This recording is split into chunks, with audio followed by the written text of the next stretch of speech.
Abo turi kumwe kuri Popote TV, reka mbabwire ngo igitondo cyiza. Ndakubwira ngo igitondo cyiza kubera ko ubu turi mu gitondo, kandi ibintu ngiye kukubwira birimo ibishobora kugenda bihindagurika, ibintu bijyanye na coronavirus.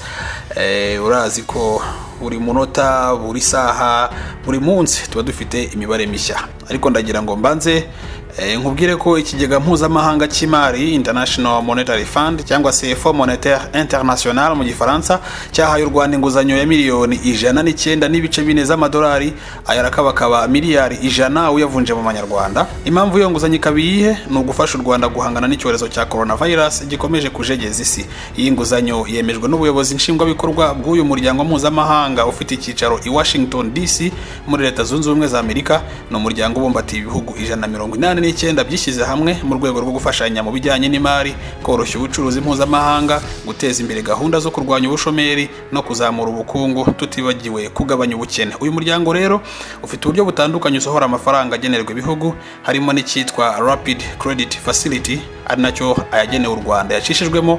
Rapid Credit Facility ni uburyo bw'inguzanyo zifite kondisiyo nkeya. Kondisiyo ndavuga biriya uhabwa inguzanyo n'uyitanga babanza kwemeranyaho. Muri Rapid Credit Facility uhabwa inguzanyo aroroherezwa cyane, kondisiyo ziba ari nkeya ugereranyije n'izindi nguzanyo zitangwa na IMF, ndavuga International Monetary Fund cyangwa se ikigega mpuzamahanga cy'imari. Iyi nguzanyo ya IMF yashyiriweho ibihugu biri mu nzira y'amajyambere, igahabwa igihugu gikeneye amafaranga yo gukemura ikibazo kicyugarije mu gihe runaka, harimo n'ibihe by'amage nk'ibi bya coronavirus.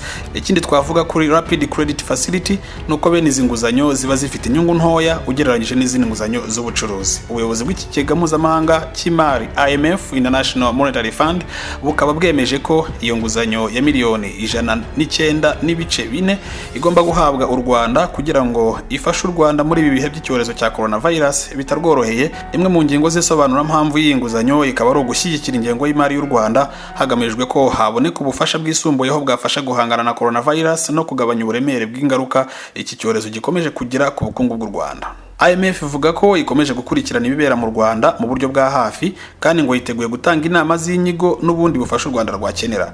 Nyuma yo kungurana inama n'abandi bagize biro nyobozi ya IMF, umuyobozi w'iki kigega wungirije Tao Zhang, uyu ni nawe ukiyoboye mu buryo bw'agateganyo, yagize ati COVID-19 nkwibutsa ko iyo COVID bisobanuye ni impine ya coronavirus disease, no kuvuga uburwayi buterwa n'agakoko ka corona, ariko nyine coronavirus mu cyongereza. Iriya 19 no kubera ko kano gakoko kavumbuwe cyangwa kagaragaye mu mwaka wa 2019. Bafashira 19 hera kuri 2019 bayiteranya niyo coronavirus disease, havamo ikintu kimwe cyiswe COVID-19, nibwo burwayi.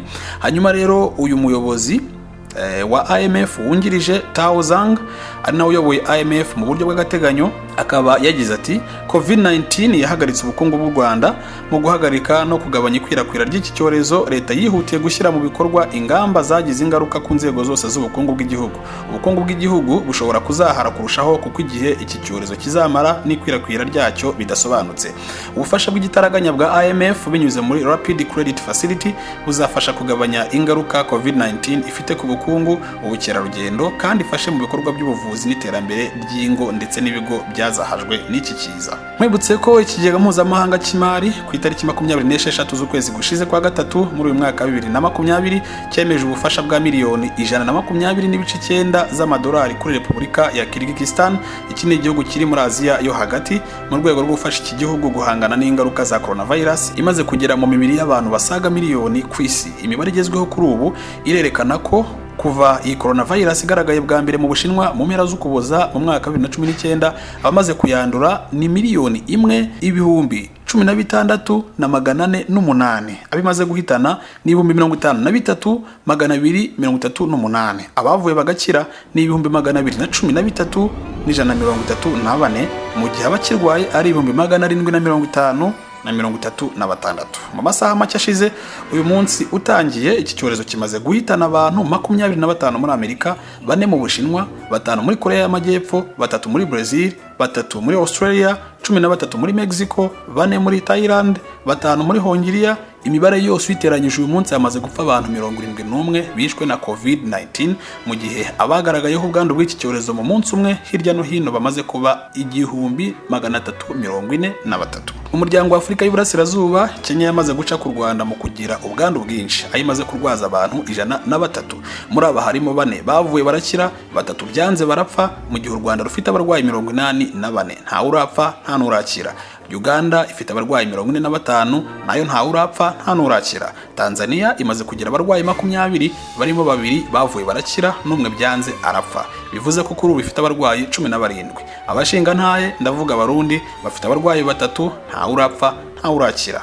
Kayo nguko rero, reka mbe ngusezeye kuri ubu, turaza gusubira mu masaha ari imbere mbabwira andi makuru aza kubagezweho. Gumana na Popote TV ubona amakuru atariho umukungugu. Umunsi mwiza.